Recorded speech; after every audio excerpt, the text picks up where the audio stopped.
લક્ષ્ય ન્યૂઝ, એક નજર, એક લક્ષ્ય. રાચરડા ગામમાં ખુલ્લું નાળું ગ્રામજનો માટે ત્રાસનું કારણ. દુર્ગંધથી પરેશાન રહેવાસીઓ.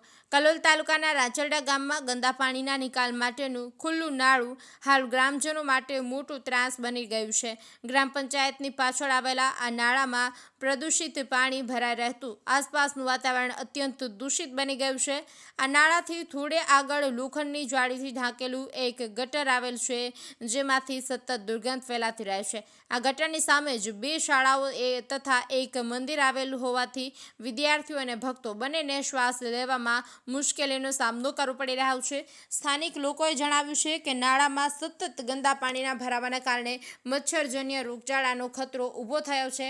નાળાની આજુબાજુ ગંદકીના ઢગલા જમા થતાં સ્વચ્છતાનો અભાવ સ્પષ્ટ દેખાઈ રહ્યો છે. ગ્રામજનોના અનેક રજૂઆત છતાં પંચાયત તરફથી કોઈ યોગ્ય કાર્યવાહી કરવામાં આવી નથી, જેના કારણે રોગચાળો ફાટી નીકળવાનો ગંભીર ભય વ્યાપી રહ્યો છે. હવે જોવું એ રહ્યું કે ગ્રામ પંચાયત રાચરડા ગામમાં સ્વચ્છતા અને આરોગ્ય માટે કઈ અસરકારક કાર્યવાહી હાથ ધરવામાં આવે છે કે કેમ.